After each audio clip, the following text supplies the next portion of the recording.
This is the first debrief video talking about how we used liberating structures in an online synchronous format. We'll take you through our journey, planning, facilitating, and fishbowling our first session, which we facilitated in May 2016. It all started when some of us attended the BC campus UBC Liberating Structures event in February.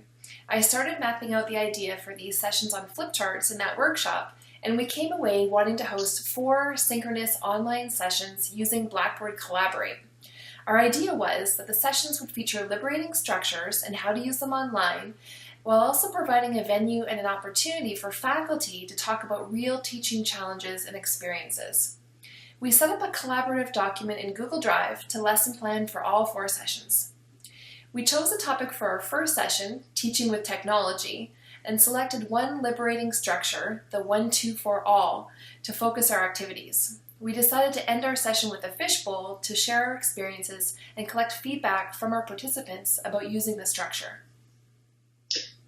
Part of our planning process was to take a look at more than just 1-2-4 all. We wanted to see what were some of the other options that might work. So we did some research, read some of the field notes about the different structures, and then we roughed out a time frame to try and figure out what would fit within the time that we had the 1-hour session. So we wanted to allow a little extra time than we had in face-to-face sessions, because we knew that we would need to get participants comfortable with those structures, and they share the invitation to participate, and then also allow for the fact that you're in an online synchronous environment that might be a bit unfamiliar to them. In this planning stage, we also decided to share our lesson plan with the new Slack community that's recently been created to share ideas about using liberating structures. And we got some useful suggestions back. We also advertised a session with faculty and staff at Royal Roads University. So we spent some time practicing in Blackboard Collaborate just to really try out how long it would take us to do things like divide them up into pairs or 4s, and to set up the right number of breakout rooms, because we didn't know who would be attending. This was an open invitation, so we might have just a few people, we might have a larger group. So we knew that a larger group would cost us in time. So we broke up the tasks. We agreed that Beth greeted people and made them comfortable in the room when they entered, and that I would be working on a hidden slide to divide them into pairs. And we made the determination that we're going to allow them to drop themselves into the breakout rooms, but wanted to have those first pair assignments ready to go when the session started. We really were planning this session right up to the very last minute. When we were on the Collaborate call, just about to start the session, we realized that one of us should probably harvest the information that the group was going to share in the all part of the 1-2-4 all. So we made that decision at the very last minute to do that.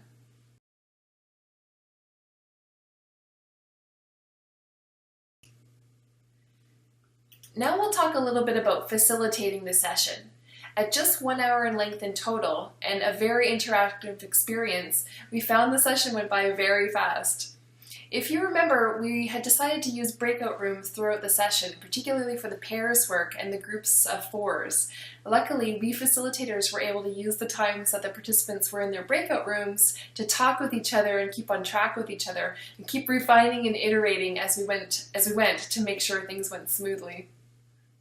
And things did go well overall. I think the participants were really engaged. And at one point, I think when we had them in the folders, we had to practically go in there and drag them out because they were so engaged in their discussion. They didn't want to break up and leave. They didn't realize that we would allow them to do some more talking when we had them back in the large group.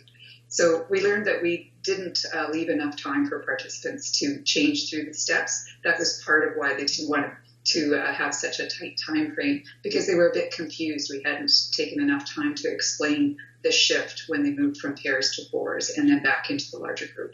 We learned that little details can upset our timing a fair bit. I lost a fair bit of time just when I sent my first announcement, not realizing there was a little checkbox I had to click to make sure it went into all the rooms, not just into the main room.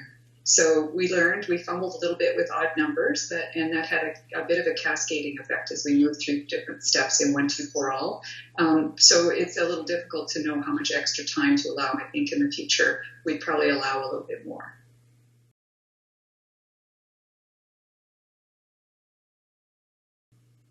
And we ended off our session with a fishbowl, and a fishbowl was really to give us a chance to share our thoughts about it and to allow other participants to comment on what happened from their perspectives. So we allowed 4 to 5 minutes for Beth and I to talk about it, to debrief.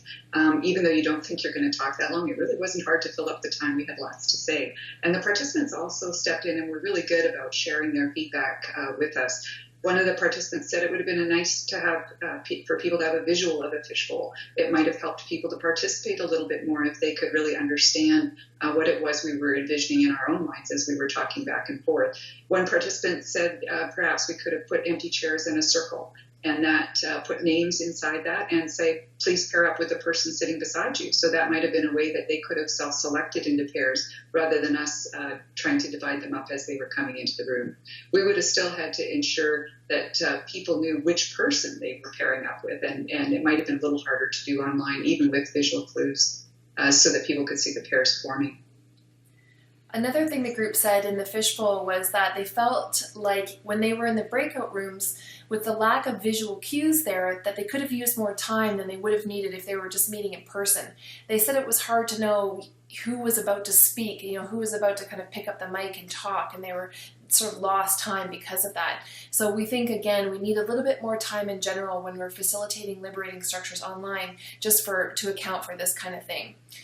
We also learned that next time the participants would have appreciated some resettling time, they called it, after going into a breakout room and coming out of a breakout room back to the main room, instead of just jumping right back into the next instruction. So we thought we'd do that next time around. During the session, we'd asked for webinar silence for the one part of the 1, 2, 4 all. It's the 1 minute of reflection time. Some people liked this, but one person thought it was strange that we would just sit there for 1 minute on a webinar in complete silence. We think we'll keep the 1 minute of silence, but we thought that maybe next time we'd ask for the silence in the chat function as well, just to make sure we were actually totally silent. Yeah, we learned a lot from the group.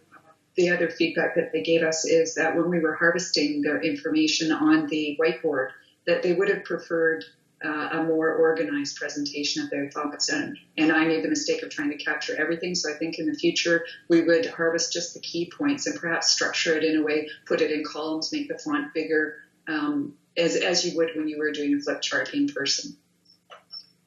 So those were some key highlights about how we planned and facilitated and fishbowled our first Liberating Structure session online, and what we learned doing it.